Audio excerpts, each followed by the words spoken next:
ربی اشرح لی صدری ویسر لی امری واحلل عقدۃ من لسانی یفقہوا قولی۔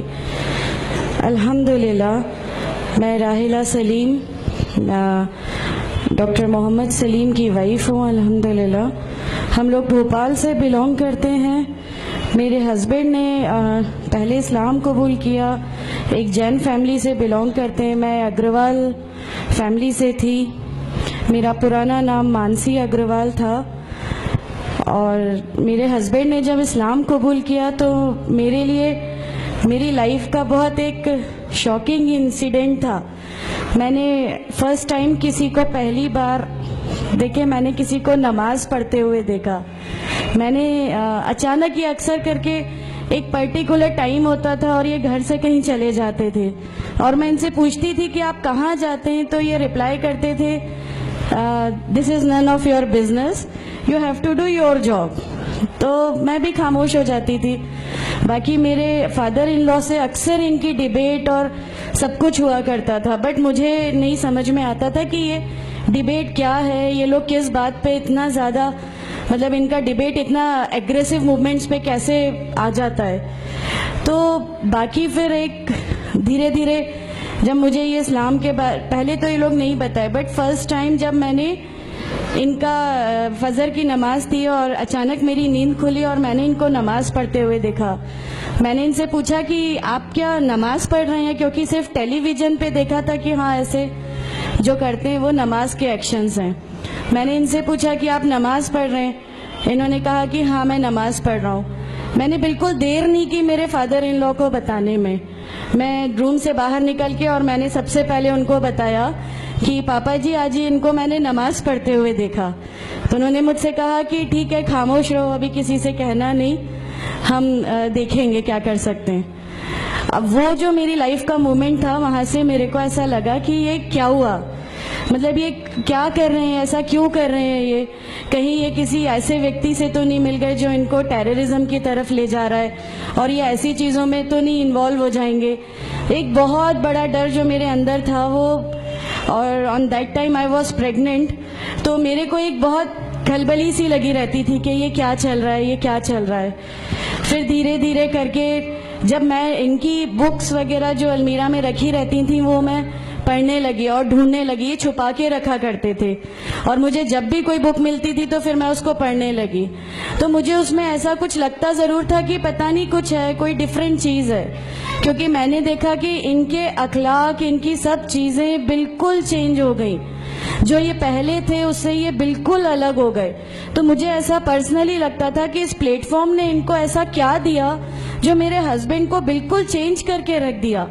مطلب الحمدللہ یہ اس سمے کوشش کرتے تھے کہ جو نبی کی سنتیں ہیں، جو ہمارے نبی صلی اللہ علیہ وسلم نے کیا، اپنی وائف کی مدد کرنا، اپنی وائف کے ساتھ کس طرح اس کے حقوق کی ادائیگی کرنا، یہ سب کچھ وہاں الحمدللہ کرنے لگے۔ اور مجھے جو ان کا یہ ڈراسٹیکل چینج تھا، جو ان کو اس پلیٹ فارم پہ آئے ہوئے 6 months یا 1 year ہوا ہوگا، وہ دیکھ کے میرے لیے ایک بہت بڑا ایک سرپرائز تھا کہ یہ کیا ہوا۔ پھر اس کے بعد مجھے لگا کہ نہیں، میں بھی اب اس کو جانتی ہوں، میں بھی اب پڑھوں گی، اور پھر میں اپنے فادر ان لا اور ان کی ڈیبیٹ سننے لگی۔ تو جینزم میں گاڈ کانسیپٹ ہے ہی نہیں۔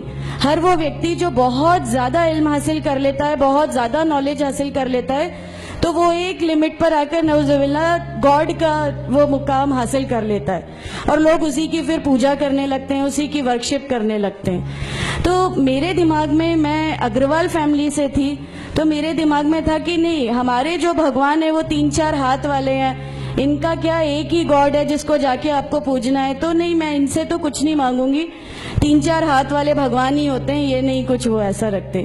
تو وہاں سے ایک تھوڑا سا ڈسٹریکشن میرے کو گاڈ کانسیپٹ کا آیا، اور ایشور ہے جو اس دنیا کو چلا رہا ہے، یہ ہمیشہ میرے ایک ذہن میں رہتا تھا۔ تو مجھے میرے فادر ان لا کہیں نہ کہیں اس پلیٹ فارم پہ آ کے غلط لگنے لگے کہ نہیں، یہ جو کہہ رہے ہیں وہ صحیح ہے، اور ان کی جو ڈیبیٹ ہے اس کا اینڈ جو ہے وہ یہ صحیح ہے۔ پھر دھیرے دھیرے کر کے مجھے ان کی چیزوں پہ یقین آنے لگا الحمدللہ۔ پھر ہمارے ایک فیملی فرینڈ ہیں، ان کے یہاں یہ مجھے لے گئے۔ وہاں پر کسی نے مجھ سے کہا کہ میں بہت بزرگ ہو چکا ہوں، کلیم صدیقی صاحب ہیں، مجھے ان کا نام دھیان نہیں ہے اچھے سے، بٹ انہوں نے مجھ سے کہا بیٹا میں بہت بزرگ ہو چکا ہوں, میں چاہتا ہوں تم کلمہ پڑھ لو, میری زندگی رہے نہ رہے, میں آپ سے ملوں نہ ملوں, تو آپ کلمہ پڑھ لو. تو الحمدللہ میں نے کلمہ پڑھ لیا. کلمہ پڑھنے کے بعد بھی جب ہم گھر لوٹ رہے تھے تو میں نے ان سے کہا کہ میں نے صرف ابھی کلمہ پڑھا, ابھی آپ یہ مت سمجھیے گا کہ میرے کو سب سمجھ میں آ گیا اور میں اس چیز کو مان لوں گی. انہوں نے کہا نہیں, تمہاری مرضی, کسی میں کوئی فورس نہیں ہے. تو الحمدللہ اللہ تعالیٰ کا احسان ہے, اس کلمے کی طاقت تھی. اور یہ ہمیشہ کہتے تھے تمہیں کوئی دعا مانگنی ہے تو تہجد میں مانگا کرو. تہجد کا جو ٹائم ہوتا ہے وہ بہت قیمتی ہوتا ہے اور اس میں اللہ تعالیٰ سب کی دعائیں قبول کرتا ہے. انہوں نے مجھے ایک دعا سکھائی تھی کہ تم ایک دعا مانگو کہ یا میرے رب اگر میرا ہسبینڈ غلط راستے پر ہے تو اس کو صحیح راستے پہ لے آ, اور اگر میں غلط راستے پہ ہوں تو مجھے صحیح راستہ دکھا دے. الحمدللہ میں یہ دعا کنٹینیو مانگتی تھی. ایک بار میری نیند الحمدللہ تہجد میں کھلی اور بس میں نارمل جیسے ایک دھیان کرتے ہیں ویسا میں بیٹھ گئی اور اپنے آپ اچانک دل چاہا کہ بس سجدہ کروں. میری زندگی کا وہ پہلا سجدہ تھا اور اس بہت لمبا سجدہ تھا, اور اس سجدے میں نے میرے رب سے کیا کیا مانگ لیا مجھے بھی نہیں یاد ہے. اور اس سمے مجھے ایسا فیل ہو رہا تھا جیسے اللہ تعالیٰ خود مجھ سے بات کر رہا ہے, اللہ میرے سوالوں کا جواب خود دے رہا ہے. الحمدللہ بس اس کے بعد تو ایسا لگا کہ نہیں, اسلام حق ہے اور اسلام پہ ہی چلنا ہے. اس کے بعد پھر بہت ساری پریشانیاں لائف میں آئیں, سب کچھ آیا, بٹ الحمدللہ اللہ کا احسان ہے کہ اللہ تعالیٰ نے ہر پریشانی, ہر چیز کو ایسے لے لیا کہ ہم لوگوں کو کبھی احساس ہی نہیں ہونے دیا کہ یہ کوئی پریشانی تھی. ایسا لگا کہ اللہ کی پوری راہ میں ہم لوگوں کو ریوارڈ ہی ملنا ہے اس چیز کا, اور اللہ ہمیں اس کا ریوارڈ ہی دیتا چلا جائے گا. الحمدللہ بس اس سمے سے شروعات ہوئی تھی دین اسلام کی. الحمدللہ آگے چل کے پریشانیاں, تکلیفیں ہر ریورٹ کی زندگی میں آتی ہیں, لیکن میں ہر ریورٹ بہن سے یہ کہنا چاہتی ہوں کہ اللہ کی خاطر آپ لوگ اس دین میں آئے ہیں, کسی اور چیز کے لیے نہیں آئے. تو اللہ ہی کی خاطر ان پریشانیوں کو بھی جھیلیے, اللہ ہی کی خاطر جھیلیے. اللہ تعالیٰ اگر آپ لوگوں سے ماشاءاللہ, میں جب گھر سے نکلی, جب ہمارے فادر ان لا نے ہمیں گھر سے نکالا, میرے بچے کی, چھوٹا بچہ تھا, چھوٹے والے کی صرف ایک دودھ کی بوتل تھی, اس کے علاوہ کچھ بھی نہیں تھا.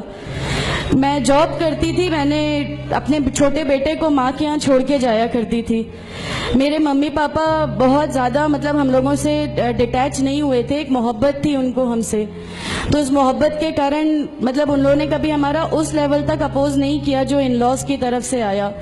تو جب میں میرے مائکے گئی اور میں نے اپنے بچے کو لیا اور میں نے کہا کہ ماں ہم نے وہ گھر چھوڑ دیا, ہمیں اس گھر سے ان لوگ نکالے, ایسا کر کے.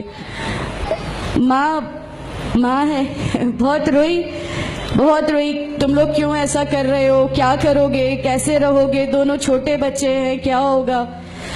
میں نے کہا کہ ماں آپ صرف ایک ماں ہو نا, وہ مجھے 70 ماؤں کے برابر محبت کرتا ہے, تو جو رب مجھے میری 70 ماؤں کے برابر محبت کرتا ہے وہ کیسے اس دنیا میں مجھے رسوا کر سکتا ہے.